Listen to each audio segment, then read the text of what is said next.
Le monde associatif de la pêche en France est à l'origine de nombreux efforts entrepris sur nos cours d'eau afin d'en améliorer leur état et leur gestion piscicole. Certaines associations agréées de pêche et de protection des milieux aquatiques, fortement engagées, mettent en place des gestions rigoureuses dans le but d'améliorer de façon considérable ces milieux aquatiques fragiles dont elles ont la charge. C'est le cas de la APPMA, la vallée de l'Albarine, qui gère cette rivière emblématique du Bugey dans le département de l'Ain. De toute évidence, les bénévoles de cette association ont mené des actions avec une forte volonté d'offrir à la rivière des conditions maximales à son bon développement. Les pêcheurs ne s'y sont pas trompés. L'Albarine est une rivière réputée bien au-delà de la région lyonnaise. On y vient de toute la France, parfois même de l'étranger, pour y pêcher la truite fario et l'ombre commun sauvage. Deux plans d'eau viennent compléter les possibilités de pêche, le lac des Hôpitaux, un ancien lac naturel de 17 hectares, et un plan d'eau artificiel de 5000 m² sur la commune de Chalais. Tout a commencé il y a près de 30 ans. La première mesure prise à l'époque au début des années 90 a été de stopper définitivement les alevinages et de commencer une nouvelle gestion. On a commencé à travailler un peu sur les mentalités, sur la préservation des truites de souche. Donc on a commencé à mettre en place des réserves, des parcours no-kill. Ça c'était dans les années 90-95. Après on a eu une phase où on a commencé à travailler sur l'habitat piscicole. Donc ce qu'on retrouve un peu de partout maintenant, 25 ans après sur la rivière, des kilomètres de rivière qui ont été aménagés. Donc le point de départ, ça a été surtout l'arrêt des alevinages pour passer en mode de gestion patrimoniale, donc sans déversement de poissons. Les économies qui ont été faites à l'époque de l'arrêt des alevinages nous a permis d'avoir un poste de technicien mis en place avec la Comcom à l'époque de la vallée de l'Albarine. Donc on a toutes les communes de la vallée et des hameaux qui ont été raccordés depuis 10 ans à un réseau d'assainissement. Là, ça nous a vraiment permis de travailler sur la qualité de l'eau. On est passé de 14 à l'époque, avant l'assainissement, à plus de 35 espèces d'invertébrés à l'heure actuelle. Ça nous a permis d'atteindre une autre dimension et d'avoir une qualité d'eau presque irréprochable, quoi. Impossible d'envisager plusieurs décennies d'investissement humain et financier sans garantir à la rivière une eau de la meilleure qualité qu'il soit.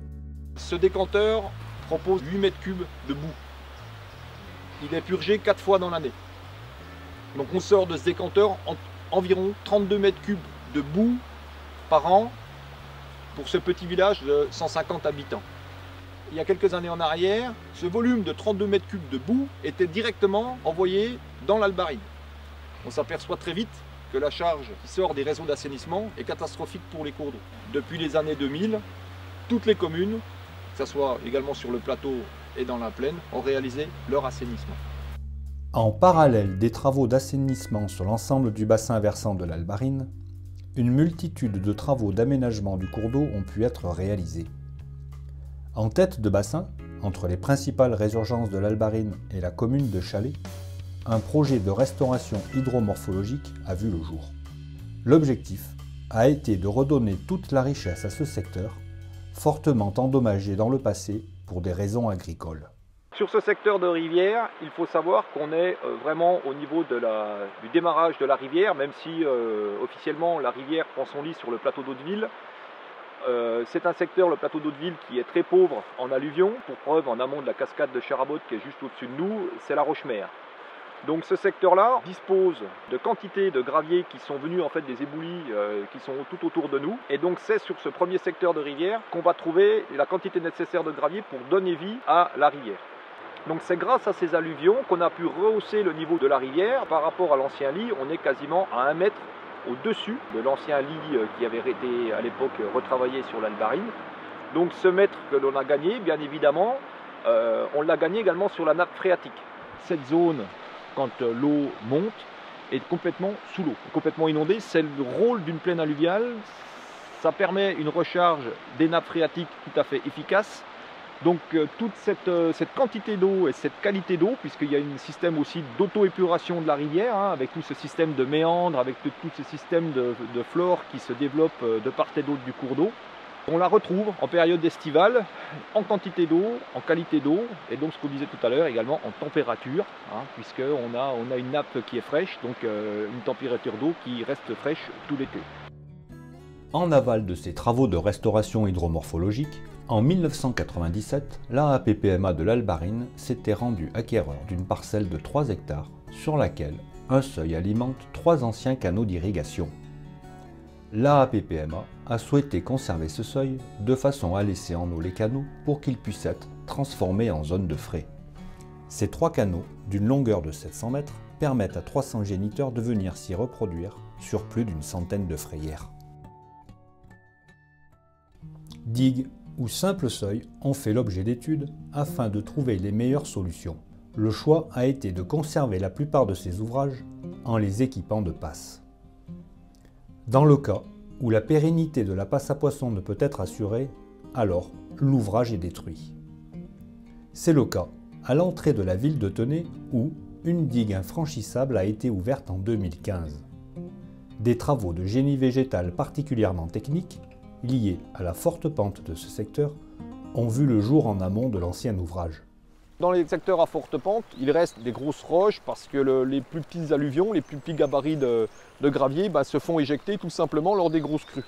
Donc lorsqu'on veut installer un petit peu de génie végétal sur des zones comme celle-ci, il y a quelques considérations à prendre en compte pour éviter que les aménagements ne se fassent emporter. Et donc les arbres qui sont derrière nous et à côté de nous, en fait, ont carrément été implantés dans le lit du cours d'eau. Ces arbres sont d'une grande richesse piscicole. On peut intégrer dans ces systèmes toutes les classes d'âge des poissons. C'est des systèmes dans lesquels les poissons se sentent énormément à l'abri pour se sauver éventuellement d'une prédation. Les petits graviers qui étaient accumulés en amont se sont relativement bien dispersés aux alentours des arbres qu'on a pu disposer dans la rivière. Et donc de par ce fait, les arbres créent un obstacle et donc les graviers viennent s'agglutiner au bord. Et donc du coup, tout le système en fait se rehausse. Et on s'aperçoit que malgré les grosses crues qu'on a eues il y a 2 ans et l'hiver dernier, les arbres ont très bien résisté. Et l'association à la fois donc, des blocs, du végétal et des graviers qui ont été apportés en amont, tout ça crée vraiment un très bon équilibre. Et d'ailleurs, toutes les classes d'âge des poissons et même les invertébrés aquatiques s'y sentent à l'abri.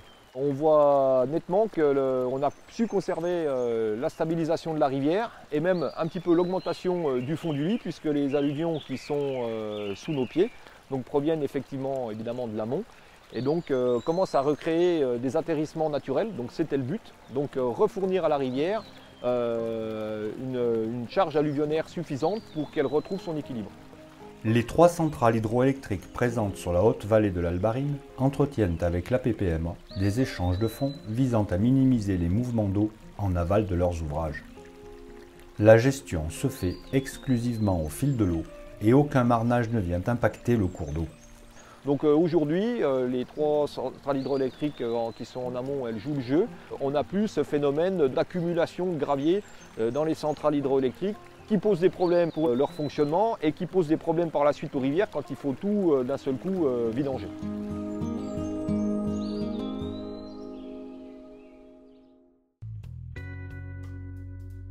En moins d'une année, certains de ces galets ont parcouru plusieurs kilomètres, comme ici, sur la commune d'Argy. Cette dynamique est fondamentale et indissociable. Travailler sur l'habitat piscicole et la libre circulation sédimentaire permet de rééquilibrer le cours d'eau. La mise en place des courbures de la rivière, et notamment des fosses, est un aspect primordial sur l'ensemble des réalisations. Nous sommes ici devant un cas concret puisque derrière nous, cette fosse a été créée carrément lors de la réhabilitation de la rivière. On recherche ici des secteurs avec des poissons plus conséquents, donc des secteurs à géniteurs. C'est pourquoi quand on les crée, on descend des blocs jusqu'en fin de la fosse sur toute la longueur. Ça sert d'une part évidemment à serrer la dynamique de la rivière pour lui donner la courbure nécessaire puisque souvent dans ces cas concrets en fait on refait bouger la rivière. Et donc tous ces blocs servent évidemment de cache à poissons. Donc ces fosses sont un habitat primordial pour les gros poissons.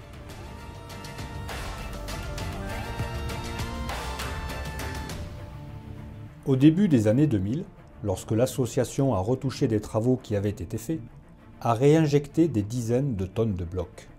Lorsque ceux-ci sont judicieusement installés dans le lit de la rivière, ils remplissent 3 rôles essentiels. Le stockage des alluvions sur sa partie amont, créant ainsi des zones plus favorables à la reproduction des poissons et plus particulièrement de la truite et de l'ombre, une accélération du courant au niveau de l'épi lui-même, et donc une meilleure oxygénation de l'eau, et une zone plus profonde en aval où les blocs disposés sur le fond servent d'habitat. Il y a l'arbre qui penche, parce qu'il y a une jolie sous-berge dessous. Donc là, on va refaire comme un seuil. D'accord. On va rehausser de 30. Après, on va modifier un peu la coulée, mettre quelques blocs, puis après un peu des blocs un peu de partout tout le long. La réalisation de gros travaux n'est pas anodin sur le site, le jour où les engins de terrassement interviennent. C'est la raison pour laquelle, juste avant leur intervention, la PPMA organise une pêche électrique dite de sauvetage. Et du coup, la pêche électrique, elle nous sert aussi pour voir s'il y a des endroits où il y a des poissons, pas trop toucher. L'habitat qui est déjà pris, celui-là on ne le touche pas, être complété avec un nouvel habitat. Par contre, par rapport à l'habitat qu'il y a, si on arrive à le remplir quand même s'il y en a moins, ça devient intéressant parce que tu peux quand même pêcher, même s'il y en a moins. Ouais. Que là, tu arrives là, tu as du secteur, tu as peut-être 100 mètres, tu vois, tu pêches pas quasiment. On n'a que 17 km, donc ce qui est dommage, c'est d'avoir des secteurs où tu pêches quasiment pas. C'est pour ça qu'on a tout misé là-dessus depuis 25 ans, hein, de toute manière. Là, on n'a rien touché, tu n'as pas d'habitat. Peut-être que les premières, on va les prendre là. Il faut que tu aies de l'habitat qui soit accessible tout au long de la saison. Suite à l'arrêt des alevinages en truite fario, les pêches électriques ont permis de constater que la souche méditerranéenne sauvage, présente à l'origine sur l'Albarine, est totalement représentée et plus aucun croisement génétique n'est constaté. Donc les différentes pêches comme celles qui se déroulent actuellement derrière nous permettent d'année en année évidemment d'avoir un suivi, de pouvoir comparer les résultats sur ce qui est fait avant et après. Ces pêches nous permettent de connaître l'évolution des populations et d'améliorer également nos techniques de travail par rapport à l'amélioration de l'habitat. Quand on sent que les secteurs sont riches, effectivement ces pêches l'approuvent, et quand ces secteurs sont plus appauvris, les pêches le confirment également. Donc ça nous permet de choisir chaque année une zone de secteur à retravailler pour redonner une dynamique et des densités de poissons qui devraient être conformes à ce qu'une rivière comme l'Albarine peut produire. Sur les 750 m² que représente cette pêche électrique, les quantités de poissons depuis la mise en place des blocs et des souches ont été multipliées par 10. Sur des secteurs comme ici, on peut facilement estimer qu'on doit friser les 350-400 kg/ha. Sur un secteur qui pourtant a été retouché il n'y a que 4 ans. Donc en fonction évidemment de la taille à la fois des blocs que l'on dispose et de la capacité des souches à donner de l'habitat, évidemment on fait bien sûr évoluer la taille des poissons. Alors ça c'est ceux de Sané, ça c'est 1 an, ça c'est 2 ans. Donc on se rend compte sur un secteur comme ici, la granulométrie permet d'avoir des très bonnes zones de reproduction, chose qu'on n'avait pas avant, puisque la rivière avait un profil tellement linéaire qu'en fait les graviers n'avaient pas le temps de s'arrêter, ils faisaient que passer, on avait très peu de zones de dépôt, donc évidemment les zones de frayère étaient relativement limitées sur ce tronçon. Concernant les ombres, c'est une pouponnière, puisque la plaine alluviale correspond typiquement à un secteur à ombre, et la chance qu'on a, c'est que cette plaine alluviale elle est située en amont du parcours. Donc elle permet d'alviner toute la partie aval, bien entendu. On se rend compte également que la taille des blocs, qui est donc associée aux souches, permet d'avoir une grosse densité de poissons, même sous une même pierre. C'est pas rare quand on dispose d'une pierre de 2 tonnes, 2 tonnes et demie dans le lit du cours d'eau, lorsqu'elle est bien positionnée, comme ça a été le cas en aval, de faire entre 15 et 20, 22 poissons, toutes tailles confondues, c'est-à-dire de 20-25 jusqu'à plus de 40 cm, hein, puisqu'on a constaté là par exemple sous la même pierre qu'il y avait 3 poissons entre 37 et 43 cm. Donc ces pierres sont un abri essentiel sur ces zones-là également, puisque c'est des futurs géniteurs qui auront très peu de kilomètres à faire au final pour venir se reproduire puisqu'ils habitent sur site. Avec plus de 3000 cartes de pêche vendues chaque année par la PPMA, la vallée de l'Albarine, les pêcheurs sont nombreux à profiter des résultats incroyables obtenus sur cette rivière. Quelle que soit la technique de pêche pratiquée, chacun trouvera un secteur qui lui convient. Plat, courant, fosse, tout ici se prête à la pratique de la pêche dans les meilleures conditions.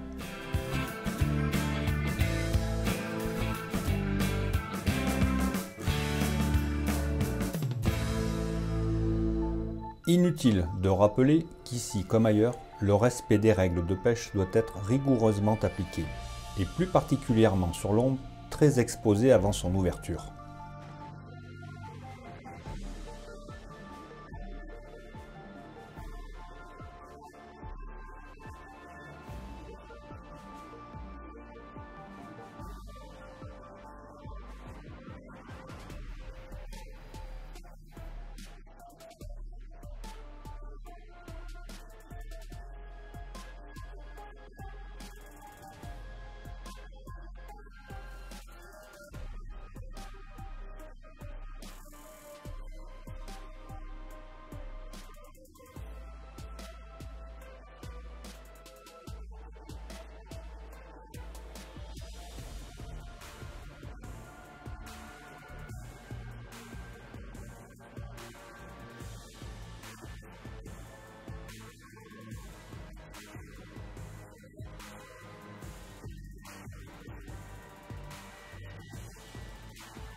Pour compléter les possibilités de pêche, l'AAPPMA possède un plan d'eau sur la commune de Chalais, un excellent moyen de prolonger en automne la saison de pêche. Ce petit plan d'eau a été créé en 2004 par l'APPMA. Son but était à la fois de pouvoir faire pêcher les pêcheurs en période hivernale, sur les 6 mois d'hiver, donc sous la forme de pêche à la mouche en réservoir. Donc ce milieu est un milieu bien entendu artificiel dans lequel on déverse des poissons et sert également en période d'ouverture de la pêche en première catégorie en complément de la rivière. Donc les travaux qui ont été réalisés dans la rivière ont aussi profité au plan d'eau, puisqu'on s'est aperçu que le plan d'eau avait gagné plus d'1,50 m depuis la restauration de la rivière de part et d'autre de ce petit réservoir. Donc, et très paradoxalement, les travaux les plus bénéfiques, c'est les travaux qui ont été faits en amont sur le projet de restauration hydromorphologique, qui ont eu pour conséquence l'augmentation de quasiment 1 mètre du niveau de la nappe, y compris en aval. C'est la preuve que ces échanges sont très importants et qu'ils doivent avoir lieu pour pouvoir conserver à la fois donc une quantité d'eau, une qualité d'eau suffisante. Si dans la vallée, la pêche en première catégorie de la truite et de l'ombre reste l'activité majeure, la pêche en deuxième catégorie est aussi possible. Avec une superficie de 17 hectares, le lac des Hôpitaux offre tout au long de l'année un parfait complément à la pêche en rivière. Riche en poissons blancs, carpes et carnassiers, cet ancien lac glaciaire acheté par l'APPMA au début des années 2000 a la particularité d'avoir un niveau très variable selon les précipitations et la saison.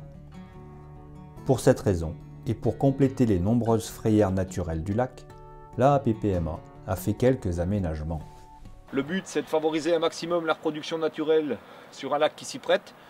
Avec l'augmentation des tailles de capture, notamment pour le carnassier, on s'aperçoit d'année en année que le lac bénéficie de populations relativement importantes et intéressantes pour la pêche.